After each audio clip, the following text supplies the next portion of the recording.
This is Gabriel Custodiet of Watchman Privacy. I know why you're here. You're looking to escape the technocratic apparatuses that you see slowly enveloping you and restraining your freedom. For the fundamentals of privacy, you should start by visiting escapethetechnocracy.com to see my video tutorials, books, and other resources for getting off the surveillance grid. Watchman Privacy and Escape the Technocracy are leading the fight for privacy, and unlike just about any other show, we practice what we preach. Private payment options, no threat modeling, no statist or collectivist solutions, and no sponsors, ever. You know what that means? It means we can speak the unmitigated truth as we see it. Your support alone determines the future of this show. Go support you and me at escapethetechnocracy.com. I am very pleased today to be joined by Ernst van Zyl. He is the head of public relations at Afriforum. And Afriforum is an organization in South Africa that is concerned about the Afrikaner people and basically what's happening to them at the moment. So we're going to have a nice little overview here of that situation in South Africa, and we're going to get into some of the details of the crime that is happening and a variety of other topics. So Ernst, welcome to the show. How are you doing? Hello, Gabriel. I'm doing well. Hello here from the southern tip of Africa. It's interesting times that we're living in, especially for the past 2 weeks here in South Africa. But I work for an organization that was started for exactly these types of situations where the South African government is not treating its citizens reasonably, where it's threatening their constitutional rights, like their right to private property and the like. And someone has to push back. At the end of the day, especially when the opposition parties in Parliament fail, civil society organizations like Afriforum have to step up to the plate. Absolutely. So, as I understand things from an outsider, since Nelson Mandela takes power, 1995, things have gotten worse in South Africa. And in many ways, it seems to me, as somebody who studies Africa, in a sense, it seems kind of predictable. We've had a doubling of unemployment, become known as a place with lots of murders, so-called load shedding, which is just a euphemism for they can't run their electrical grid, right? The people in charge. And this from a country who had developed nuclear weapons at one point. I think these are statistics from last year, nearly 10,000 rape cases between July and September. And that's just official data, right? There's a lot of corruption, so we have reason to be questionable about some of these statistics. And unfortunately, it's kind of devolving into being par for the course for an African country. But South Africa is supposed to be different. At one time, Southern Africa, I think 60 years ago, had arguably the highest standard of living in the world. And of course, another thing that's happening is immense, pretty obvious from my vantage point, immense racism. You have expressions like kill the Boer being spoken from very public figures like Julius Malema. And we have this farm murder phenomenon that we're going to get into with some really grisly and nasty stuff happening. And so, Ernst, I wonder if you could maybe also just contextualize this a little bit. You've been alive, I presume, for the entire reign of the ANC, the African Nationalist Party. What is your sense of, as we kind of contextualize and get to the present, of South Africa in the time that you've been alive and how it has changed since you were a kid? Well, that's a fascinating question, seeing as I count as one of the first, born free one of the first in the born free generation. So this is everyone that was born after 1994. So I grew up with the new South Africa. I was born around that time when the new South Africa came into being, and yeah, I've experienced everything from the highs and the highlights of peak South Africanism, peak rainbowism that we saw at the end of the 90s, early 2000s, and where nothing could go wrong. South Africa was the apple of the world's eye. The ANC could do no wrong. The red carpet was rolled out for them everywhere they went. The ANC was praised as the party of the 21st century, the party that all other parties in the world should be striving towards to emulate. They were seen and framed as the paragons of progressive virtue all over the world. And then that honeymoon just started fading, but fading incrementally and then quite suddenly. So a lot of developments happened that shattered that image of the perfect party in charge of the perfect country. But I think, firstly, the first real sign of trouble, there was many other signs, but the real one that caught everyone's attention in South Africa was the starting of load shedding, or rolling blackouts in the layman's tongue. So rolling blackouts started around 2007. I remember it very well. I remember we were driving to school, and I remember it being announced over the radio in the morning that that evening rolling blackouts would start. That was 2007. It's now 2025, and we still have rolling blackouts. In between 2007 and now, we've had like months where they weren't, or maybe a year where they were, it wasn't. But if you just Google South African load shedding over the years, you'll find many graphs that show you that it has been a persistent problem for decades now, almost 2 decades to be precise. So that was the first sign that something was wrong. And I mean, that made a lot of people realize that maybe everything isn't perfect and utopian as they would like to believe. And then also, throughout, after the global financial crisis really exposed the South African government, because then after that, well, firstly, the global financial crisis hit South Africa very hard, and then the government just didn't know how to deal with it. The government was just flailing, pretty much, in regards to this new crisis. And under the leadership of the previous president, Jacob Zuma, who assumed power in about 2009, a lot of new radical policies came to the fore, and also a lot of new state spending, a lot more focus on like the welfare state model, moving away from free market policies, a lot more centralization of power. This all had started many years before, but it really kicked up into a new gear around 2009. And the South African government, led by the ANC, announced around 2009 that they had now entered phase two of what they called the National Democratic Revolution. So, the National Democratic Revolution, in short, is the philosophical bedrock and foundation of the ANC. It's an old Soviet theory that they just repurposed for their own ends in South Africa. And it goes pretty much like this. The first phase, phase one, is to use liberal democratic means and democracy to start centralizing power in the hands of the state and to start capturing every single facet of the government and the state apparatus and to fill every single position in the state with party loyalists. They call this cadre deployment. They've done this now for decades. They've very effectively pretty much taken over the entire state apparatus. The second phase, which they announced around 2009, is when this first phase then transitions into the transition to socialism. So then you start adopting many more socialist policies to start transitioning the model of governance towards a socialist system.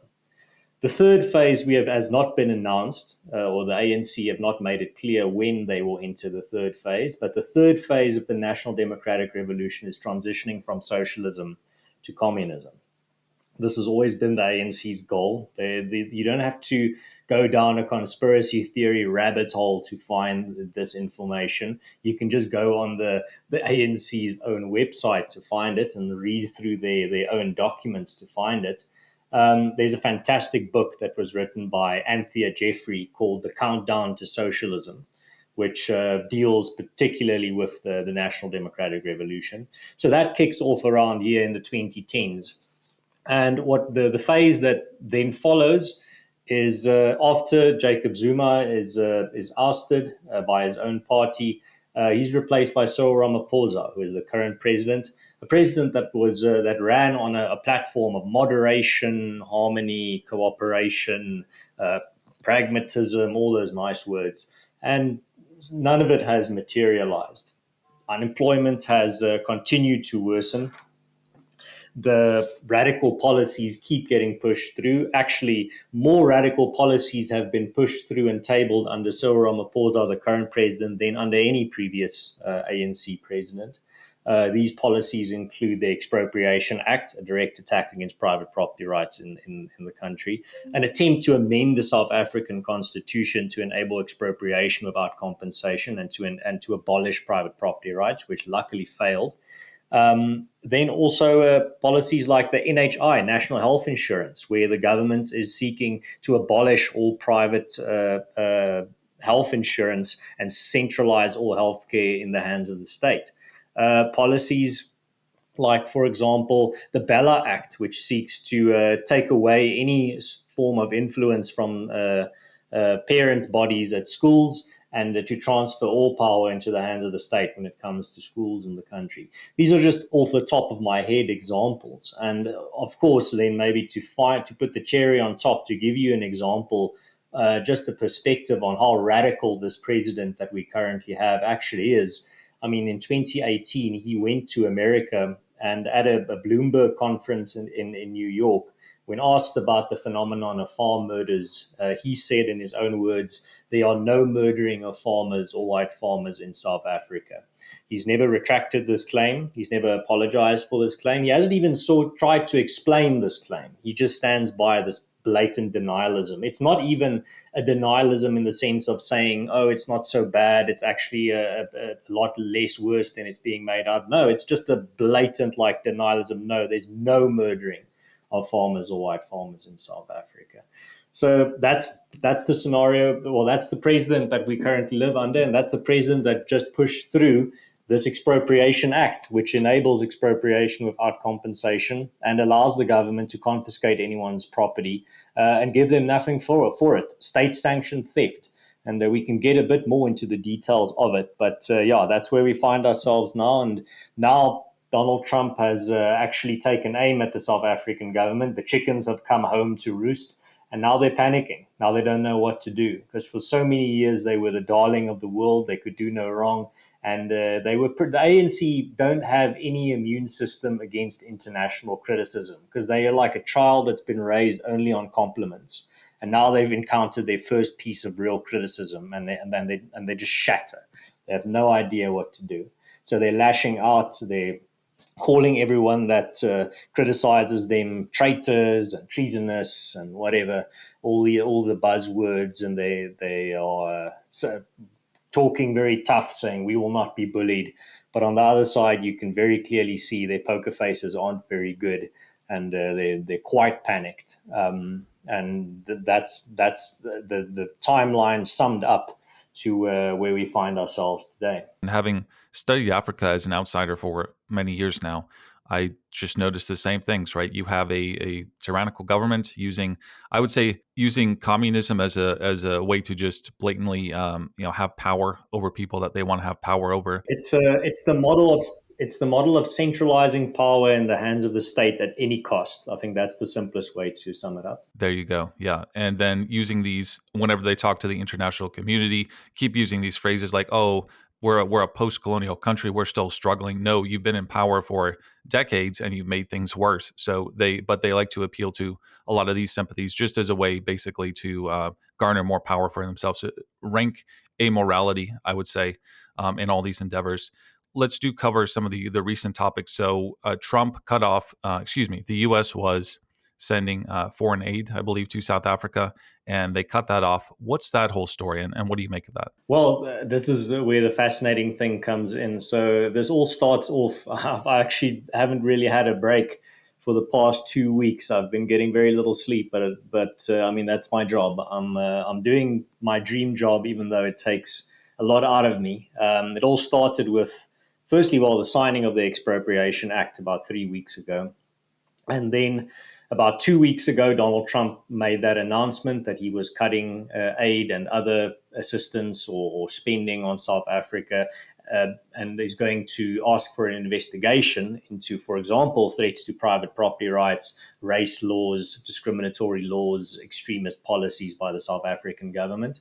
And at the time, I went on many interviews, television and radio, and on one television interview, the interviewer asked me, "But what do you think is going to be? What do you think is going to be the result of this action? Don't you think it's a bit extreme?" And I'm like, "This is not even scratching the surface. You can very clearly see there's more coming. Donald Trump is just sending a warning shot with this one." And the journalists laughed it off. They scoffed at it and said, "Like, no, what else can happen?"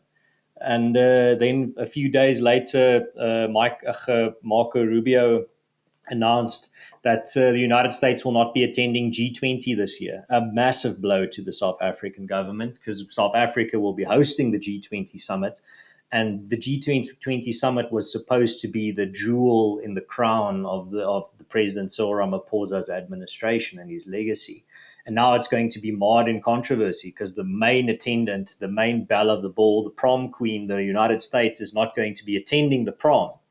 So that's going to be a massive embarrassment for the South African government, and that hit them very hard. So when Donald Trump announced the stopping of aid and other spending, the ANC got very angry, and the South African government lashed out and was very furious.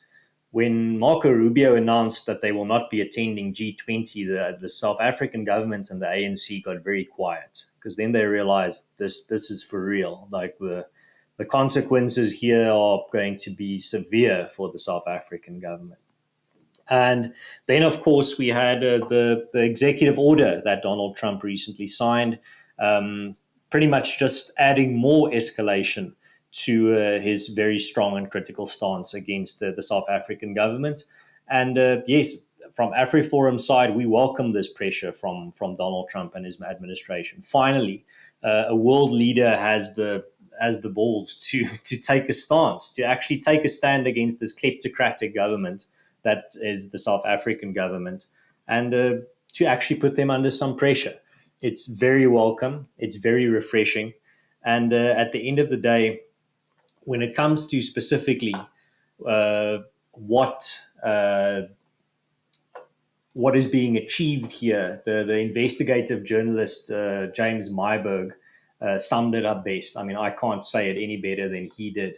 So I'm going to just quickly give you a quote that James, he's the editor of Politics Web here in South Africa, a well-respected investigative journalist. And he said, in his words, and I quote, the Trump administration's efforts to pressure the South African government to close the door that the Expropriation Act is trying to open represents the first time in living memory that the leader of a Western democracy has sought to check the ANC's kleptocratism as it enters its final and most ruinous phase, rather than excuse, enable, or profit from it. Given this history, the apoplexy that this has provoked among sections of our commentariat with cries of lies and treason is truly a breathtaking sight to behold.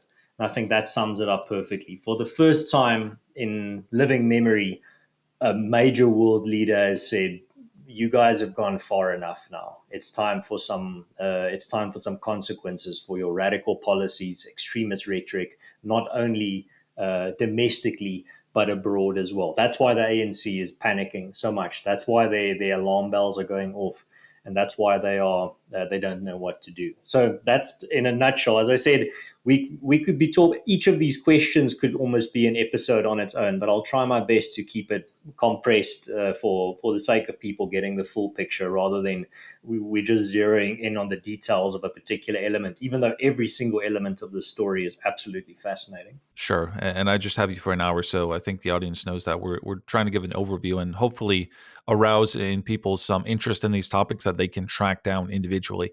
Now, I know, Ernst, that some people will say, well, why don't the Afrikaners leave South Africa? And I've listened to enough and I know enough Afrikaners and South Africans to know that, look, they consider this their land, and it is their land, and they don't want to leave and therefore lose their culture, right?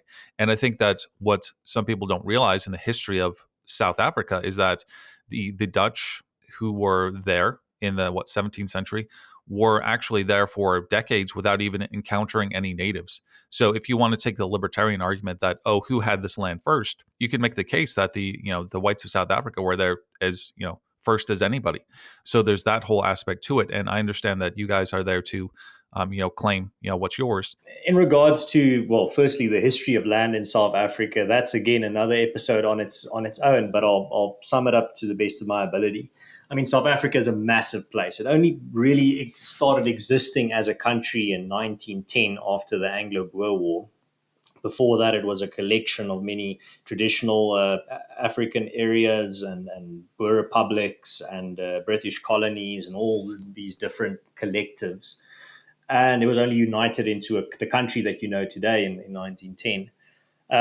South Africa is the size of Europe if you take out, I think, Spain and Belgium, and yeah, I think it's about 80% the size of Europe. That's why South Africa has a name that sounds more like a region rather than a country. It sounds like East Africa, Southeast Asia, North America, because South Africa is more akin to a region than a country. It's so large and so vast, and there's so many different diverse cultures and languages, religions, and ethnic groups and races here. But in regards to the land question, I mean, because it's so vast, when Europeans arrived, the settlers arrived in the Western Cape, in the west of the country, they encountered hunter gatherers, the Khoisan, that were the original inhabitants of South Africa.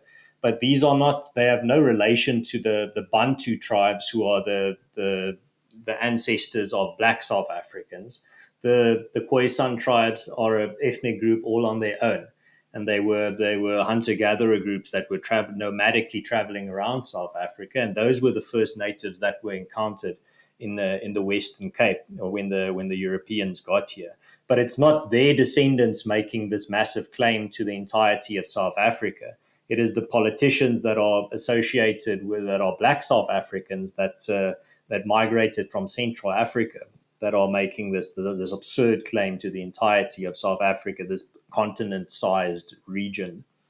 It's almost like a subcontinent. To say that's so big is it. Um, when it comes to particularly why Afrikaners won't leave, I mean, I wrote a piece about 3 years ago for the publication called IM 1776.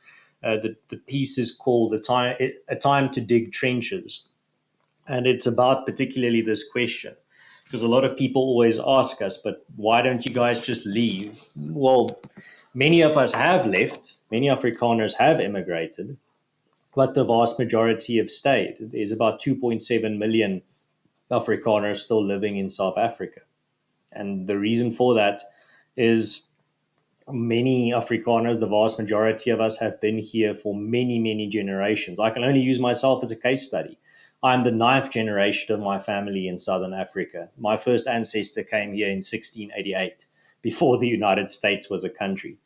And when it comes to our ties to a place, there's no other country or place in the world where our language is indigenous to, or where our culture has a home. Our culture's only home is Southern Africa.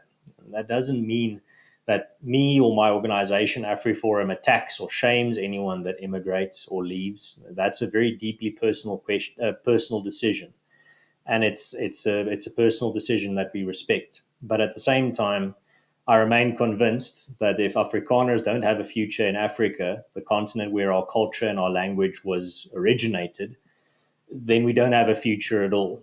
Afrikaner immigrants to Western countries assimilate totally into their new host nation population within 1 to 2 generations. So if all the Afrikaners were to leave South Africa, they would be strewn all over the world, and they would then assimilate and be gone within 1 or 2 generations. That's just the reality. Some people might not like that reality. It might sound unfair. It might sound not ideal, but that's the reality of it. So there will always be Afrikaners in South Africa, whether because they don't want to leave or because they can't leave. And someone has to represent those Afrikaners. Someone has to build for their future. Someone has to give them a voice. Someone has to help build a prosperous future for them. And that's what my organization, Afriforum, does. Our commitment is to build a future for Afrikaners at the southern tip of Africa.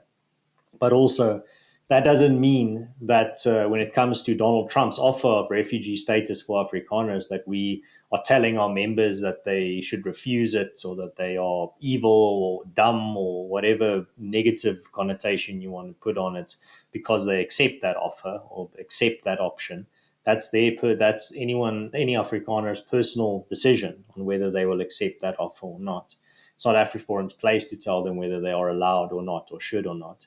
But we will also make it very crystal clear that our focus has always been and will always be to build a future here at the southern tip of Africa. So also, while we have understanding for those who leave, we also just ask understanding for our decision to stay, because it goes a lot deeper than just material reasons and money.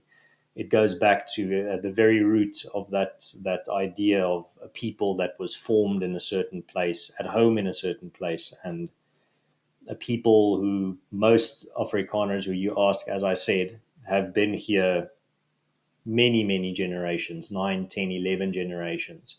We know nothing else. And outside of this environment, we don't last long as a culture. We assimilate quite quickly. And that's just the fact. That's not my subjective reading of the situation. That's just the way things are. So that's our stance again.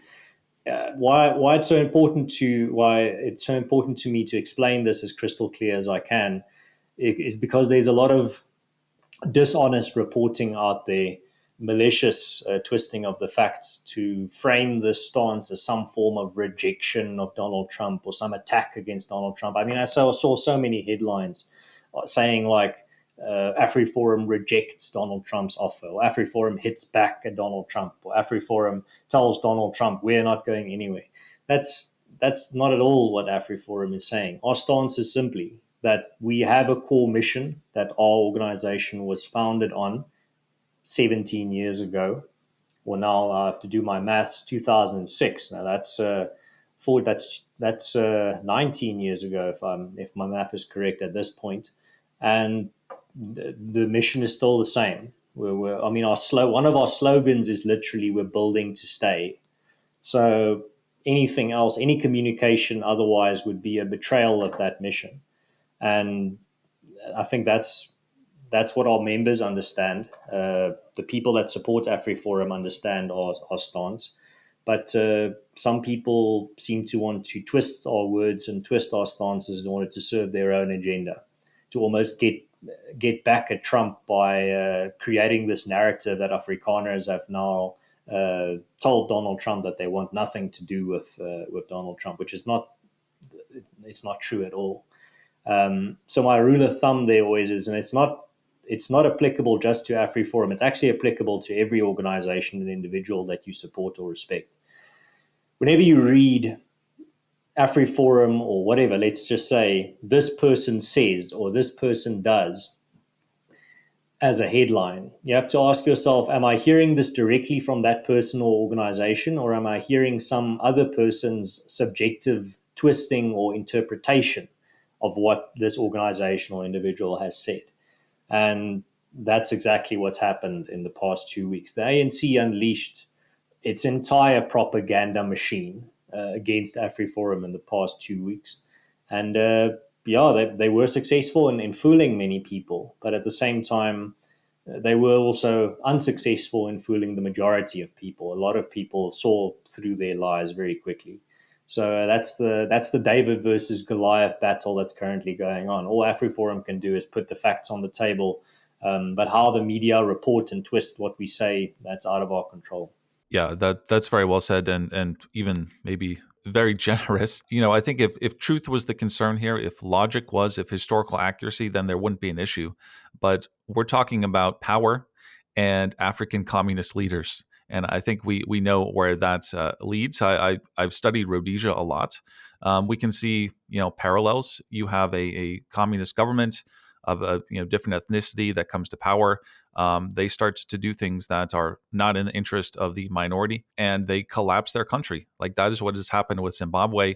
They're out here culling 200 elephants at a time just so that they can feed their people. They're receiving aid from Japan, which I didn't know Japan did aid, but it's a complete disaster of a country, and that's kind of what devolves in these situations. So I completely understand why Afrikaners would be concerned about what's happening. And apparently the expropriation language is similar to that was spoken in Rhodesia. It's not just that the language is similar. There's two other aspects here that are critical. The one aspect is the fact that the ANC and their top brass and the party as a whole still celebrate Robert Mugabe and ZANU-PF of Zimbabwe as heroes. That's the one side of it. They view them as an inspiration. They've said as much. Don't just believe what I say. Go research what I say. They've come out in strong support and praising words of Robert Mugabe and ZANU PF. And the other aspect is the ANC. The ANC top brass have been very, very clear the past 5 years what they mean when they say redistribution of property, what they mean by the Expropriation Act. I mean, this is exactly what happened there. I mean, the timeline is very clear. So in about 2008, the ANC tries to amend the constitution of South Africa, particularly Section 25, to abolish private property rights. They fail in Parliament for the funniest reason. These things take time. So it didn't fail in 2018. It failed in 2021, and they failed to get the right amount of votes to pass this amendment of the constitution, because the far left, even though the ANC is a far left party, you can still go even farther left than the ANC. The far left within the parliament, the EFF, didn't vote with the ANC because they thought they could get even more. They wanted total state custodianship of all land, not just the power to expropriate without compensation. The ANC didn't give them what they wanted, so then they didn't vote with the ANC. So in a weird twist of fate, private property rights were temporarily saved by the hubris and arrogance of the Marxist-Leninists. But then, in the wake of this defeat, everyone, all the sunshine commentators were all like, private property rights are saved, this is the end. And then Afriforum warned at the time, these guys are going to come back. This was just the first opening silo. This was just the first attempt. And a few weeks later, we were proven correct when former Minister of Justice Ronald Lamola went to the media, and when he was asked about the expropriation without compensation, he said, well, our attempt to make that possible through Parliament, through the amendment of the Constitution, has failed. We will now use alternative ways to make expropriation without compensation possible through legislation. And he was talking about the Expropriation Act. Then fast forward a little bit to 2022, 2023. Cyril Ramaphosa, the president of South Africa, in an address to the ANC and their supporters, says that the ANC is committed to make expropriation without compensation of private property possible, and they will do that through the Expropriation Act, which they will use to expropriate property with null or zero rand compensation. Rand is the South African currency. Then the last quote that I want to use to just make sure everyone understands, the ANC are not secret about their intentions. They're very vocal about their intentions. It's just that the media and many journalists just play ostrich and put their heads in the sand and pretend like this has never happened. 2024, the Deputy President, Paul Mashatile, when asked about expropriation without compensation, says the ANC is still committed to make expropriation without compensation possible through the Expropriation Act. Now, one of the gaslighting, just manipulative tactics that the ANC and their lackeys have tried to fool people with is say, well, the Act doesn't use the language of expropriation without compensation. It just says just makes expropriation with no compensation possible. Now, null is just a synonym for no compensation, but they thought if they swap out the scary language that was used in Zimbabwe with a more subtle language like null compensation, people would be fooled by it. But then when the Deputy President, Paul Mashatile, is asked in 2024 in an interview, what is the difference between null compensation and no compensation? He says they are the same thing to him. So he indicates the ANC sees null compensation and no compensation as the same thing. So even that desperate attempt to try and soften this bill through word games just fails because the ANC are just too honest about what they intend. So yeah, again, there's a massive, fascinating timeline that leads up to today, but those are the cliff notes. Those are the highlights package to give you a better picture. Yeah, that is very well reasoned, and as somebody who is the public face of a big organization, you have to be very strategic with your words, and I'll be the one who's not, and just say, like, I totally see what's going on, and I don't trust anything at all that the South African government says, and I think it's pretty clear where all of this is leading. I did want to give people a taste, Ernst, of the farm attacks, murders, tortures, I think is a word that needs to be associated with them. The supposed farm attacks that don't exist, according to your president, where sometimes nothing gets stolen. So it's just pure maliciousness. That is a huge cover up in the international media. No investigations seem to happen from the government. Maybe you could just give people a little bit of a statement about what these farm attacks are all about, and really what people need to know, because it's a disturbing thing that is, as you said, getting completely, or as I said, getting completely covered up by any mainstream media for reasons of whatever racism, the whole post-colonial argument, all this kind of garbage. Right. So, in regards to that issue, again, the denialism from the South African government side is quite astonishing, and they do this not on their own.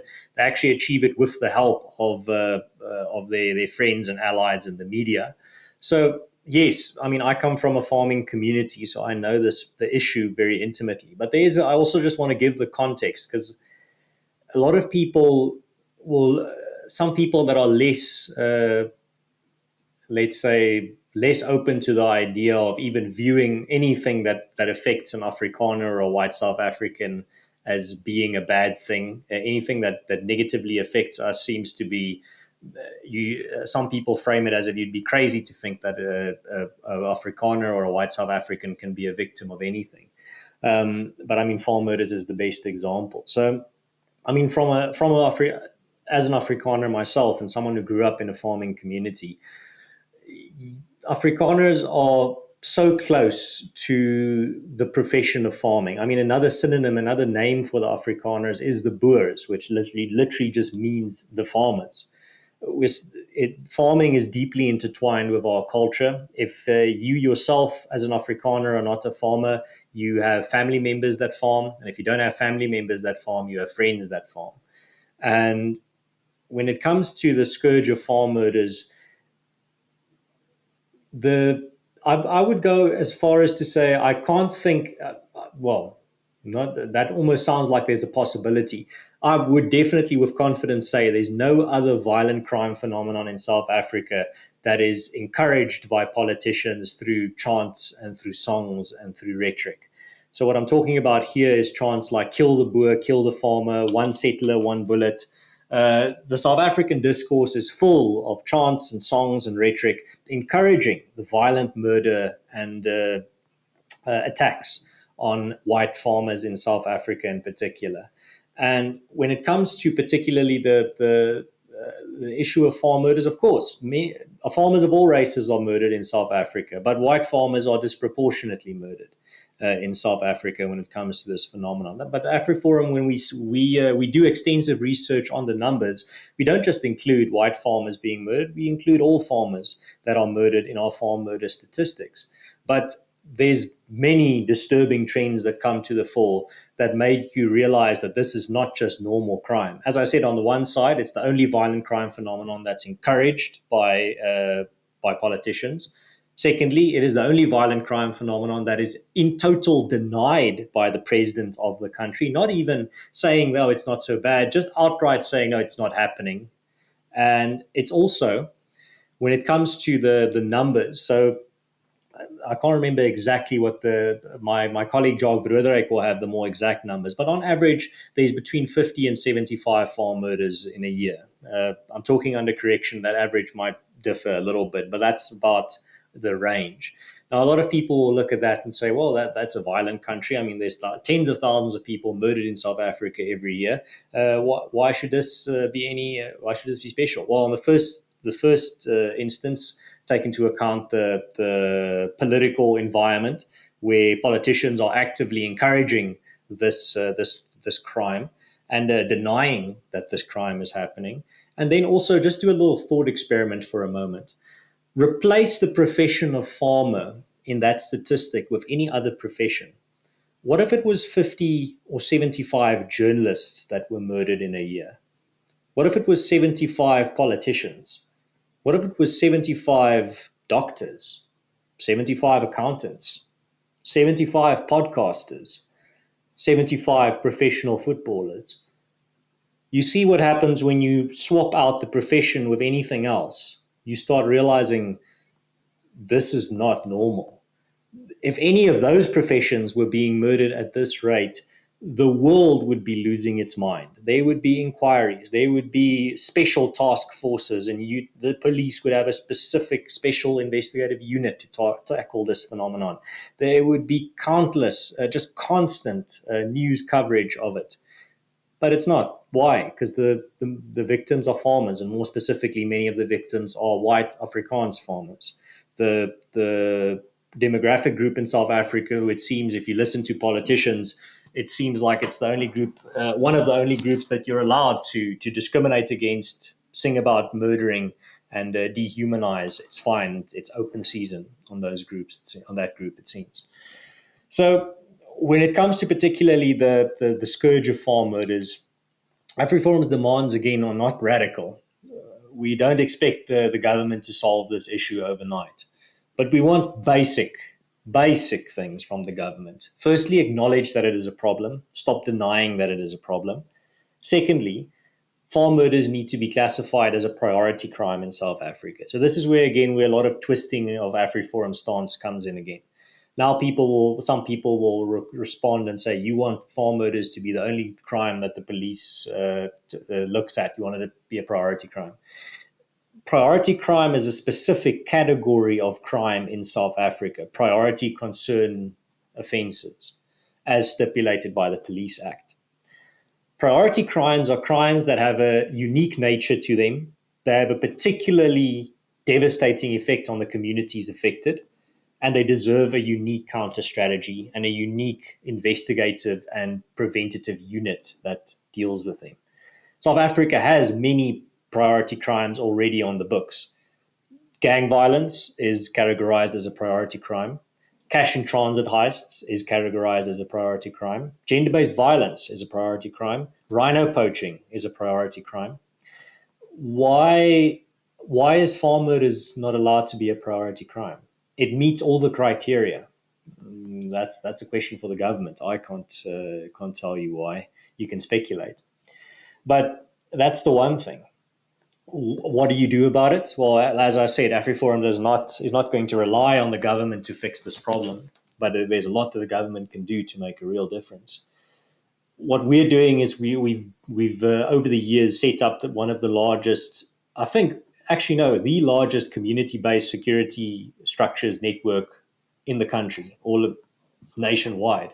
So we've got over 175 neighborhood and farm watches all across the country that have had major successes in stopping farm attacks, catching farm attackers or farm murderers, giving support to farmers with equipment and training to be able and being able to better make their farms safer. This is where Afriforum thinks the real solution comes from is organizing communities. But the denialism, the encouragement, the just hateful rhetoric towards farmers and Afrikaner farmers in particular, and white farmers from politicians in South Africa is just outright despicable. I mean, if you take the rhetoric, just the rhetoric on its own, the framing of farmers as land thieves, as rapists, as descendants of criminals, as Satan and Lucifer incarnate. If you constantly dehumanize a group of people, a specific group of people with that type of language, what do you think is going to happen in especially a country as violent as South Africa? Of course, those people are going to be targeted. People are going to take matters into their own hands. That's why you have to ask the question, why are there so many cases where these farmers are horrifically tortured? Elderly women having holes drilled in their feet with a power drill. Young boys being drowned in a bathtub filled with boiling water. Old ladies being beaten to death with metal poles and then their body is thrown in a septic tank. Many of these times nothing is even stolen. Sometimes it's just in, out, and there's a dead farmer and nothing is taken. Sometimes the vehicle is stolen just to use as a getaway car and then it's dumped next to the road. This is not normal crime. If you take into account all these factors that I've just laid out, you have to have a serious prejudice and hatred within you towards white farmers in South Africa, or you have to just be completely delusional to not see that farm murders are not a normal crime and they need a very specific and focused response. And the last thing that they need is the president of the country denying that the problem even exists in any form. Yes, and my audience knows that if you're looking for the truth, you need to go beyond the official narrative, especially if the government is the one who is saying it. There's a really good book I was reading called by Ernst Rotz. Yes, he's my solidarity movement colleague. It's called Kill the Boer. I have it here in my office as well. That one's a really good actual, like if you want to see these so-called fake farm attacks and murder, that one is It's a grisly. difficult book to read. I mean, it's the chapter on the case studies I had to skip. At some point, I just realized this is taking too much of a toll on me. But I've at the same time, I've talked to so many victims. I've heard so many stories. I've heard all the details. I've had family members that have been targets of these types of attacks. It At some point you just get saturated with it. Yeah, if you're getting into the topic, definitely investigate that. Now, Ernst, if I take your point fully, and if Trump wanted to really do something, he doesn't really need an investigation, right? They're talking about killing the boar in public, prominent figures, and the speech and the action is pretty clear, right? So he could at least condemn that more than just cutting off aid. So totally understand that. Now, some people might say, Ernst, like, going after the farmers seems to be a pretty silly idea. My friend Giant Bandari says he spent a day with the nephew of Robert Mugabe, and he took him around Zimbabwe, and all these farms, guess what? Weeds were growing in them. Right. So you go after the farmers, you're going to get to the point where you're culling 200 elephants just to feed your people. So why not? Why wouldn't the farmers, let's say, organize a boycott or just strike and refuse to provide food, which presumably they're doing to all these people? Is that an option? Well, at the end of the day, these farming is a business. You can take a moral stand in regards to stopping all operations to put pressure on the South African government, but you'd also be opening yourself up to major disruptions on your own farm. I mean, any farmer will tell you you can't just stop a farm, you can't just hit pause on a farm. So in the realm of theory and just talking about whatever options are on the table, of course you can talk about, for example, a farmers boycott. But at the same time, these are I don't think that's all too realistic when you take into account that this is not a machine you can just hit a button on and stop and resume again in a week. So the pressure needs to come from outside, and that's why Donald Trump's executive order and his shining a light on the issue has been very helpful. This is exactly what we needed. We needed criticism, strong, firm criticism and pressure on the South African government to stop with their radical rhetoric and their extremist policies.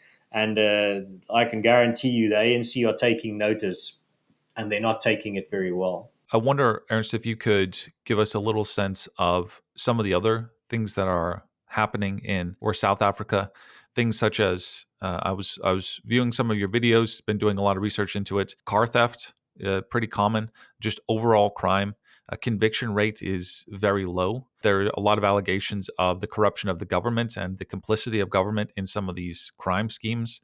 Do you feel like touching on any of that to give people an idea of even the bigger picture? There's many other issues in South Africa that we haven't even touched on. I mean, we haven't even touched on the race laws. So the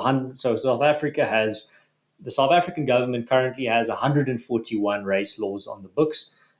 Just for perspective, there have been about 310 race laws in the history of South Africa in total, and more than 116 of those 310 were passed after 1994. That's about just over a third. And South Africa is definitely qualifies as the most race mad government in the world. I mean, I don't know if your listeners know this. Ask yourself, why is South Africa the only Southern African country that doesn't have Starlink, or at least even a Starlink launch date? Zimbabwe has Starlink, Lesotho has Starlink, Eswatini has Starlink, Namibia has Starlink. Why does South Africa not have Starlink? Oh, because SpaceX is not sufficiently black owned, so they don't qualify. So they don't meet the South African government's race mad criteria. So Starlink can't get a license to operate in South Africa. That is pretty wild. I didn't know that, but Yeah, but as I said, there's the race laws issue, but there's so many other things. I mean, there's we are entering a water crisis where the water infrastructure is falling apart and it can't sustain the majority of it can't sustain the population anymore. Rolling blackouts are still continuing. There's the crime issues that are completely out of control.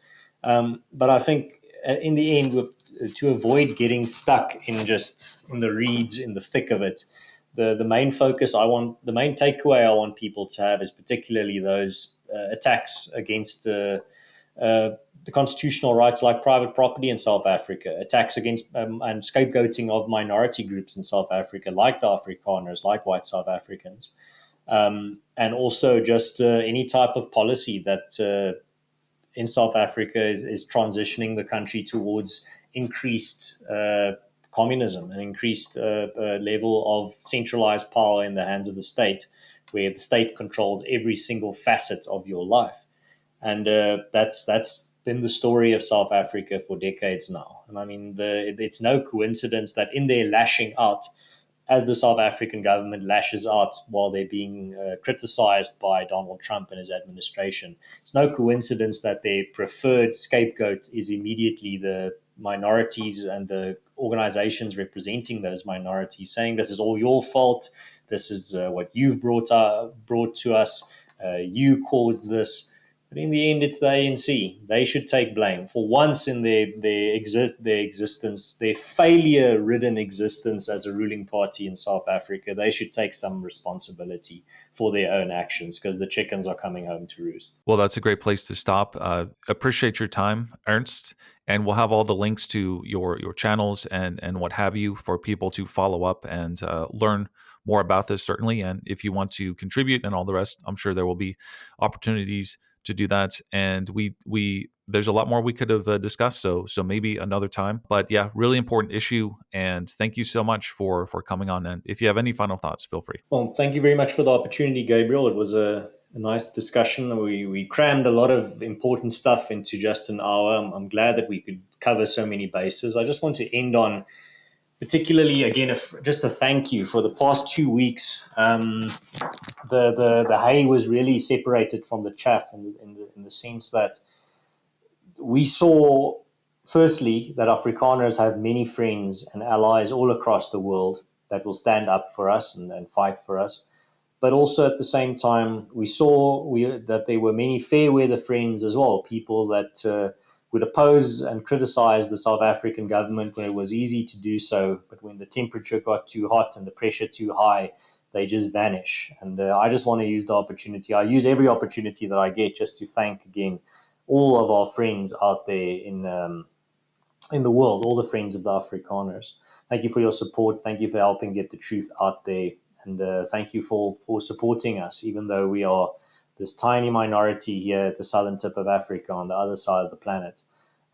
We really do appreciate that people are taking notice of what's happening to us, that people are paying attention, and that they are taking a stand, a moral stand, against the evil forces that are threatening our private property rights, threatening our lives. And yeah, if you want to support what we're doing, I'll give a link to Gabriel on how you can become a member of Afriforum, an international supporter of Afriforum. And then you can follow that link and then you can support state-proof solutions here at the southern tip of Africa. And I'll look forward to our next conversation.